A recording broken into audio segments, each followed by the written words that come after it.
This is Sandy, a 3-year-old German Shepherd.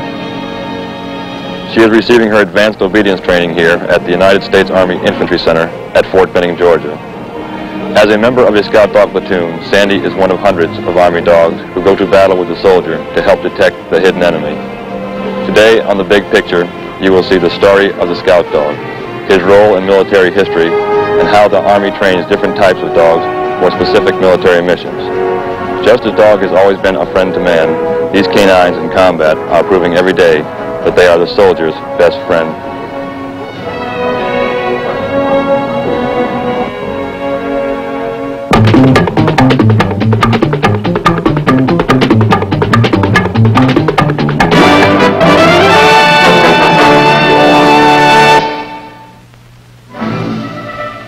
To detect the presence of an enemy, to obtain warning of impending attack, the United States Army uses the most sophisticated detection devices that modern science can provide. A much less heralded but equally significant method of detection is through the use of man's best friend.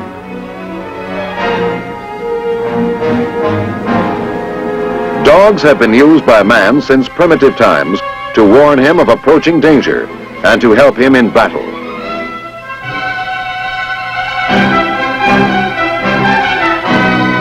Though dogs were employed by both Allied forces and Germany in the First World War, it was not until World War II that the United States Army used organized dog units to support combat operations.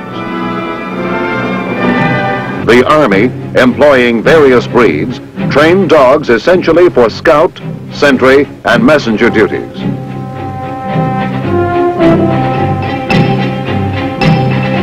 In the Korean War, the 26th Infantry Scout Dog Platoon, the oldest active canine unit, took part in more than 1,000 patrols and helped reduce casualty rates on these missions by about 65%. The unit was awarded a presidential citation for its work. A previous citation had been earned by the platoon in the Philippine campaign of World War II.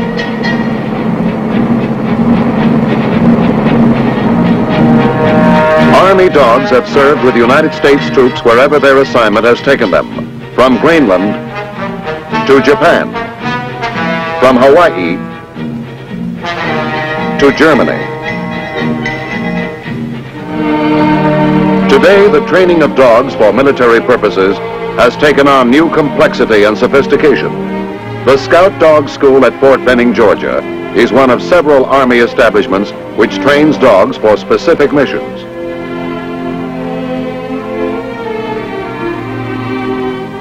All dogs used by U.S. Armed Forces are purchased by the Air Force and shipped to the training installations.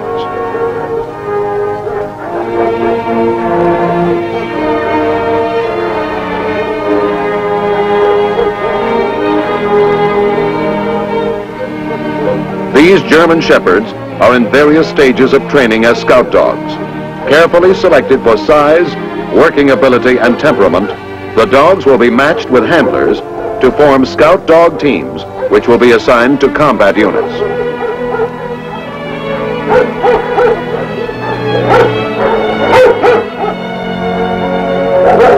Dog handlers are carefully chosen and given thorough orientation in the mission and methods of the Scout Dog Platoon. Items used in the training program are explained, along with general principles of care and safety for both dog and handler.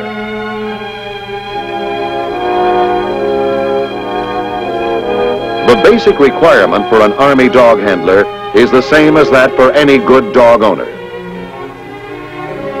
a love for the animal. Before formal training begins, dog and man get acquainted. Because the dog will normally work with the same handler for a long period of time, it is important that they get to know each other from the beginning.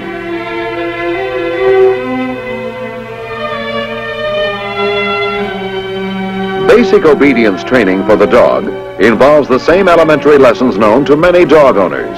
The dog learns to respond not only to oral commands, but to gestures as well.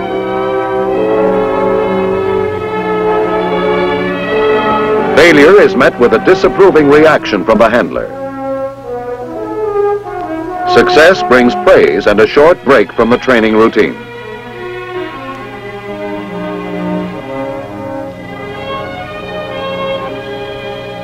During the early stages of training, the dogs are carefully observed for any instinctive traits that might interfere with their mission. Only those animals who shape up to the strict discipline required of dogs in combat are allowed to proceed with their training.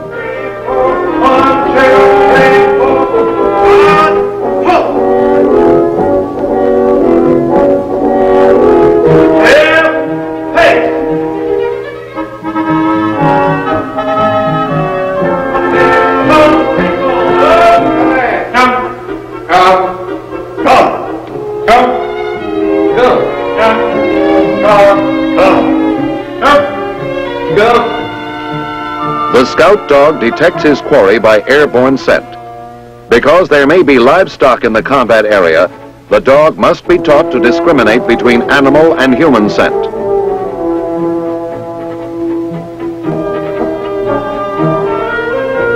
He is taught not to alert to the scent of animals he might encounter in the combat area.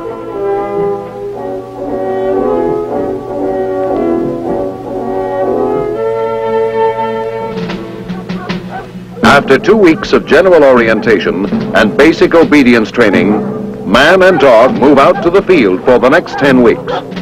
Here they will get down to the serious business of learning how to scout for the enemy's presence. Training areas are chosen to simulate an environment similar to the one in which the dog will be operating during actual combat.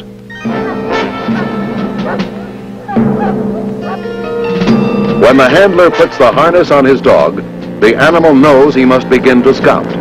The effect of the working harness is to prime the dog's whole body for his task. Dog and handler prepare to move out on a patrol. Enemy personnel have been placed in the area through which the patrol is about to move. The dog is attempting to locate them.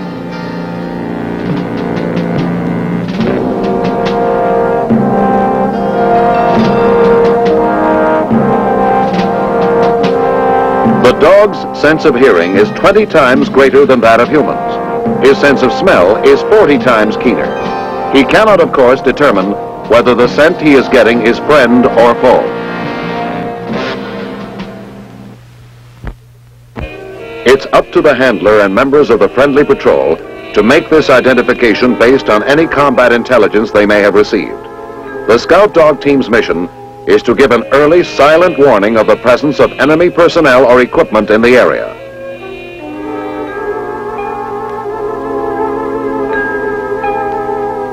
Already familiar with the scent of his handler and members of the patrol, the scout dog in combat will alert only to any new scent. Under ideal conditions, highly trained scout dogs can detect scent as far away as 1,000 yards. The dog is taught to work silently so that the enemy will have no warning of his presence. Everything animate or inanimate has its own distinctive scent, and the scout dog may alert to the scent of hazardous objects set by the enemy as traps for our soldiers.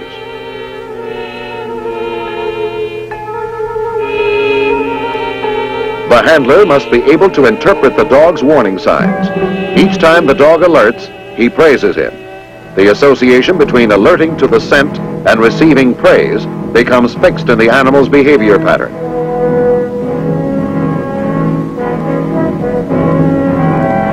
handler interprets the dog's warning signal for the patrol leader so that he may take appropriate action.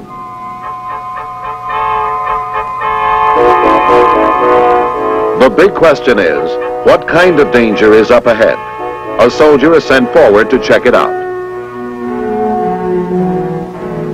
This training area is set with simulated hazards, typical of those that may be encountered by our soldiers in Vietnam.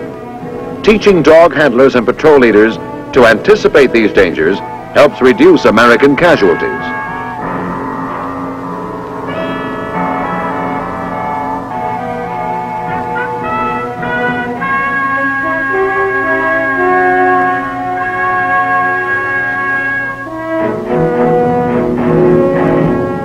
The dog's greatest reward is always approval and praise from his handler. After a hard day's work, it's chow time. Feeding the approximately 300 dogs at the Scout Dog School takes some doing.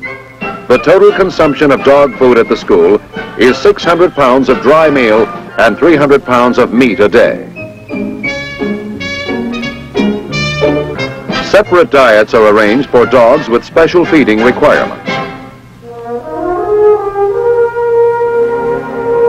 Through these doors pass the best cared for canines in the world. When a dog has to go on sick call, he usually winds up here at the clinic. A licensed veterinarian and a vet technician provide all necessary medical aid for the animals. Laboratory tests, too, at no extra charge. An operating room is fully equipped with whatever it takes to keep Uncle Sam's four-footed helpers healthy and active.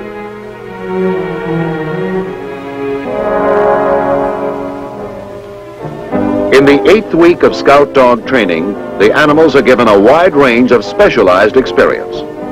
A training tower is used to accustom the dogs to working from high places if this should be necessary during the mission.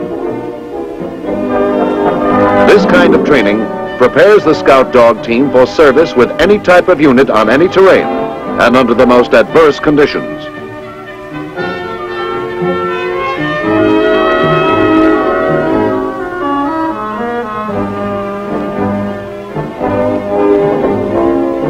At the end of the 12-week course, the dog handlers receive certificates indicating their successful completion of the training program.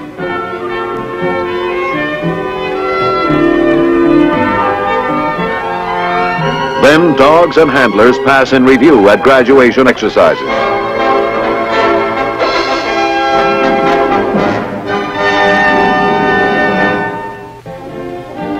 At Fort Gordon, Georgia, another important canine training center, the tracker dog program employs a different technique for hunting down the enemy. Using another breed, such as the Labrador Retriever, tracker dog training conditions the animal to follow the direct scent of a ground track left by the enemy. While the Scout Dog picks up only a foreign scent that tells him humans are in the area, the tracker dog will follow the specific scent of one individual member of the enemy party.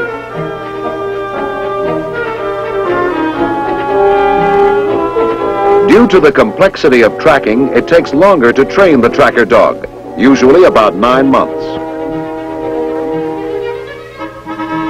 These dogs are in various stages of training, depending on their individual rate of progress.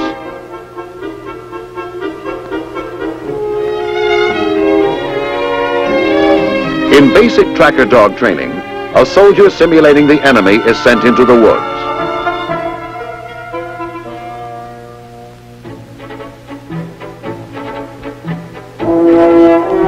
The dog is then put in the area where the track layer was known to have passed.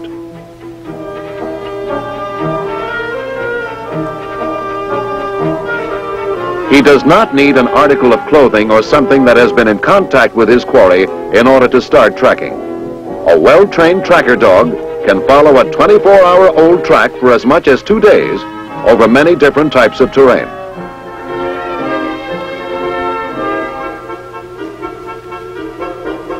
As the scent of the track gets stronger, the dog will react, often by straining vigorously at his leash. This will alert the handler that the track is fresher and the enemy nearer.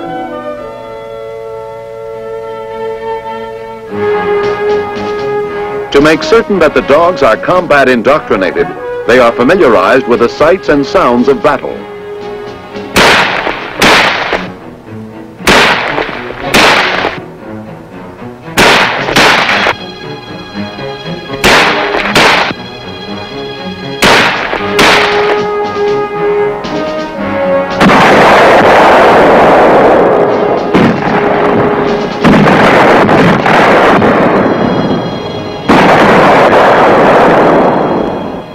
The Tracker Training Project also uses human visual trackers in conjunction with the dogs.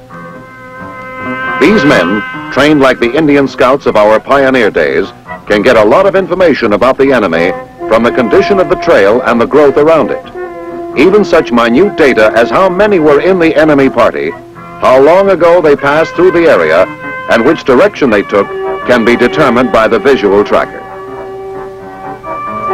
When the trail can no longer be followed by signs, he returns to the combat tracker team and the use of the tracker dog may be called for. The tracker team consists of 5 highly trained and skilled individuals. They are the visual tracker, the cover man responsible for the tracker's safety, the radio operator, and the team leader, all of whom are trained visual trackers. And of course, the handler and his dog, used here as the rear guard of the team. In this problem, enacted as part of the training program, a tracker team moves into the woods.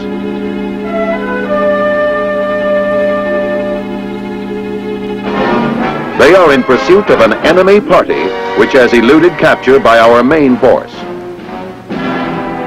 The visual tracker examines the signs on the ground. These signs indicate that the enemy has discovered he is being followed and has picked up speed. The visual tracker signals for the team leader and gives him the information.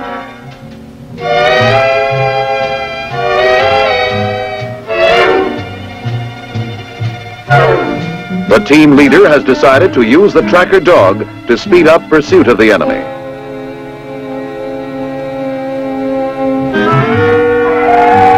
The dog's training has prepared him for this moment of trial. His reactions now will be critical. In actual combat, the dog's early warning of danger could help save the lives of many soldiers. Will this dog be equal to the task?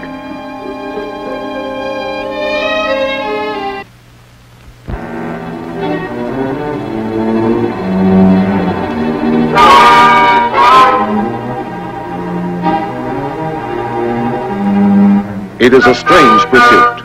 Man and animal absorbed in one objective. Find the hidden danger and eliminate it.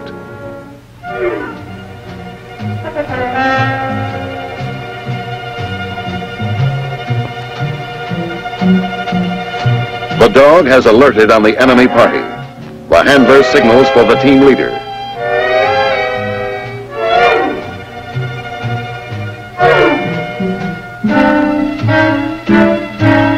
Now the leader must decide what type of support will be needed to handle the job.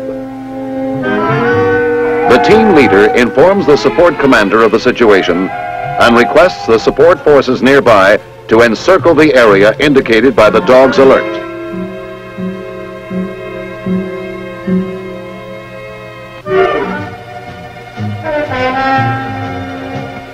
Whether the team mission is direct contact with the enemy or merely gathering reconnaissance information, the dog accomplishes his assignment.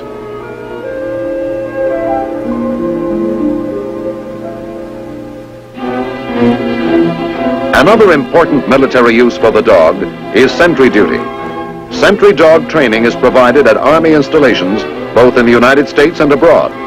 At Fort Gordon, orientation in sentry dog handling is given to members of military police units.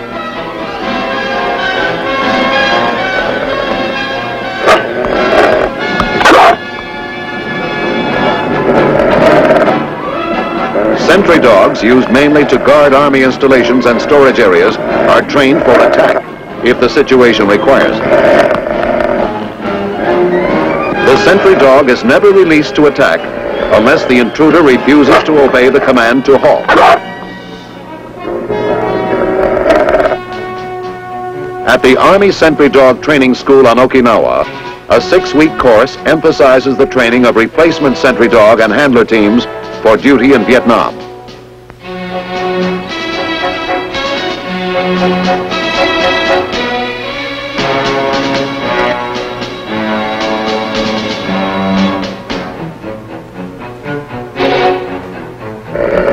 In all sentry dog programs, agitation training is stressed. For the dog who is under-aggressive or only moderately aggressive, line agitation training brings out the attack qualities of the animal.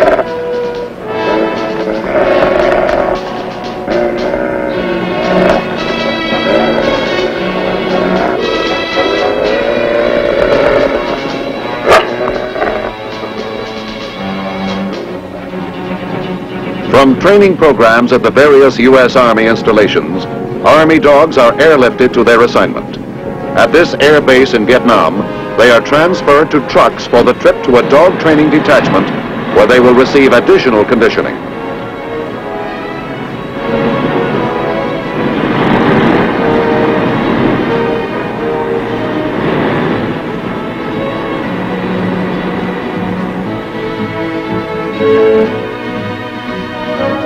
Refresher training is essential to accustom the animals to the actual conditions of climate and terrain in the region where they will be working. They will accompany troops in jungle environment, operate in marsh and swamp areas, ford or swim waterways. They must withstand the low temperatures encountered in the mountains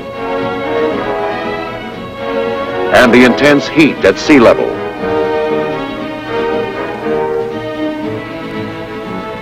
The dogs become easily accustomed to the varied means of transport required for troop movement.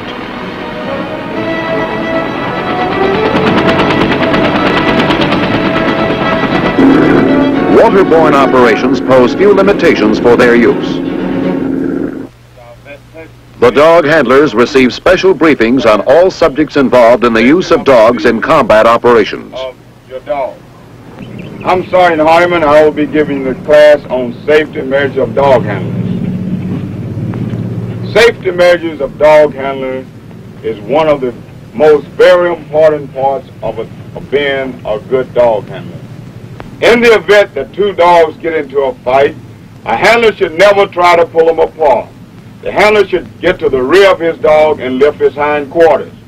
The reason the handler should lift his dog hindquarters is because a dog, when he bites, he sits on his hindquarters just to give him leverage. Once the leverage has been lifted, the dog's mouth automatically comes open. This is the easiest way to break two dogs from fighting. Another method for breaking two dogs from fighting is... An important phase of refresher training in the combat region is a realistic field exercise in tracking the enemy.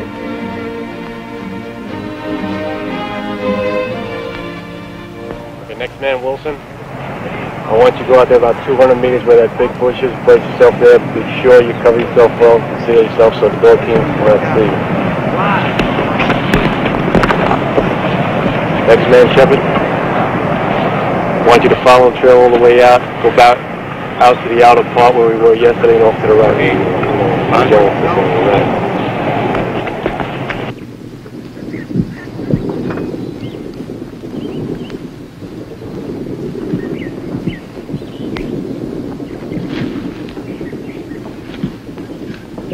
Alright, the wind's blowing from left to right. My dog and I will cover the left flank. You will keep your eyes on the right flank at all times. Any questions? No, it's not. Alright. Okay, change him over right there.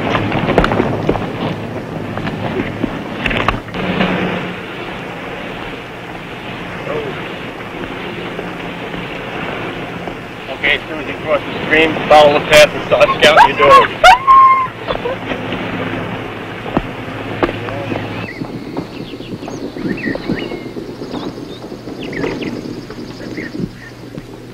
Alright, my dog has left flank. Check it out. Easy.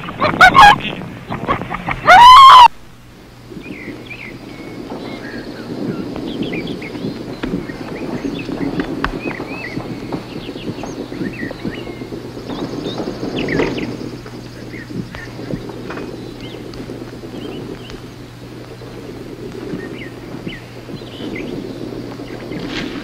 The dog becomes accustomed to the successful results of his efforts, and as always, he waits for his reward, approval by his handler. Then, a critique of the field problem. Okay, Scott, you got a fine dog. He worked exceptionally on decoys. Had to spend a lot more time on him, calming him down. He's too noisy. And you know as well as I do that the scout dog team has to give an early silent warning. The dog's much too noisy to be a scout dog handler. Scout dog team. So you have to work on it, calm him down a lot more, and just work on it day in and day out. I'm sure you. Enemy base camps and villages are often the objectives of U.S. Army search missions.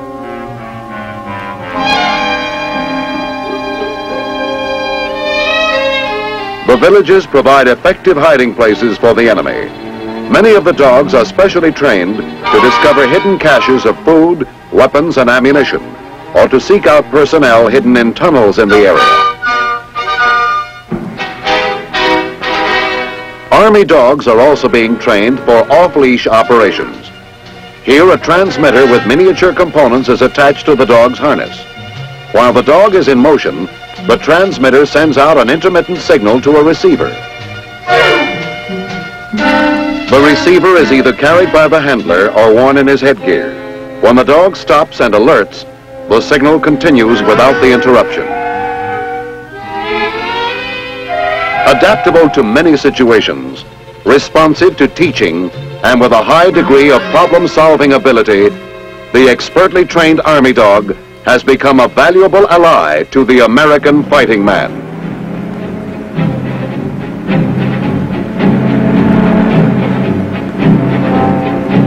Those of us who work with the Army dog, in training and in combat, know just how much of a friend he can be.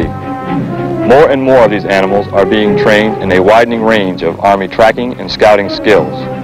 One thing is for sure, while the Army is not going to the dogs are most certainly going to the Army.